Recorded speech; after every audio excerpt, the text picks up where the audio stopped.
Hello everyone, তোমরা সবাই কেমন আছো? আশা করি তোমরা সবাই খুব ভালো আছো, আর আমরাও অনেক ভালো আছি। তো আমরা এখন আসছি হচ্ছে চড়ক পূজা দেখতে। তো চড়ক পূজা এখনও শুরু হয়নি, আমরা অনেকটা মানে বিকাল তো না, অ্যাকচুয়ালি এখন সন্ধ্যা প্রায় 7টা হবে, 7টা সাড়ে 7টা হবে, কিন্তু দেখো এখনও এখানে কোনো কিছুই শুরু হয়নি। এটা হচ্ছে আমাদের বাড়ির পাশে পুজোটা হয়, তো বেশি দূরে কোথাও আর যাওয়া হয় না, যেহেতু বাড়ির পাশে পুজো হয় সেজন্য আমরা বাড়ির পাশেই আসি। তো একটু তাড়াতাড়ি আসছি, কেন কি একটুখানি ফাঁকা থাকলে মেলাটা ভালো করে দেখতে পারবো, আমার মেয়ে একটু ভালো করে দেখতে পারবে। কেন কি যত রাত হবে মানে পুজোটা শুরু হওয়ার আগে আগে তখন মানে এতটা ভিড় হবে, তখন মানে দাঁড়ানোর জায়গা থাকবে না।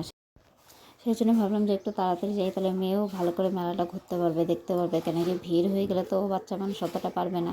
আর এই যে দেখো, এরা যে কালী যে সাজে, মানে এত আমার ভয় লাগে এদেরকে দেখলে, মানে বলার মতো না। মানে আমি যতটা পারি দূরের থেকে দেখি।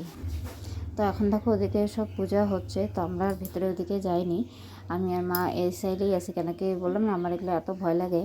তো আর মেয়েও যেহেতু ভয় পায়, সেহেতু মেয়েকে আর ওইদিকে নিয়ে যায়নি, মেয়েকে এদিকেই রাখছিলাম।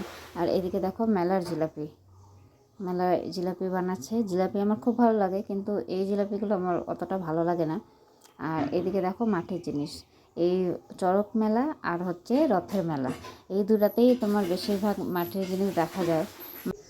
আর চড়ক মেলা আর হচ্ছে রথের মেলা, এই দুটো মেলাতেই গেলে তো সবার প্রথমে আমি যেটা নিই সেটা হচ্ছে ঘট। মানে ঘরটা যদি না নিই, মনে হয় যে না, আমার মানে জিনিস নেওয়া কমপ্লিট হয়নি, সম্পন্ন হয়নি। মানে ঘর দেখলেই আমাকে একটা করে ঘট নিতে হবে। তো প্রতি বছরই আমি ঘরটা নিয়ে যাই, সেজন্য ঘরটাই নিয়ে নিলাম। আর মেয়ের জন্য মাটির খেলনা বাটি নিলাম, ভাবছিলাম প্লাস্টিকের নিব, তাহলে ও ভাঙতে পারবে না। তো যাই হোক, পেলাম না, সেজন্য মাটিরটাই নিতে হলো। আর এদিকে দেখো এখন অনেকটা রাত হয়ে গেছে, প্রায় 10টা সাড়ে 9টা 10টা বাজতে চললো। আর এদিকে দেখো এতটা ভিড় হয়ে গেছে, সেই জন্যই আমি অনেকটা আগে আসছিলাম, যে না একটু তাড়াতাড়ি আসলে পরে একটু ভালো করে ঘুরতে পারবো। তো মেলাটা ঘুরে নিলাম, এখন যে ঘোরাবে তো ওটা আমি আর দেখবো না, আর এখন বাড়ি চলে যাব। আর এদিকে দেখো আমার মেয়ে আসার পরেই যে রান্নাবাটি নিয়ে খেলা শুরু করে দিয়েছে, তো খেলুক। তো আজকের মতো ভিডিওটা এখানে শেষ করলাম, আশা করি তোমাদের সবার খুব ভালো লাগবে। ভিডিওটি যদি ভালো লাগে থাকে অবশ্যই লাইক কমেন্ট শেয়ার করে দিও।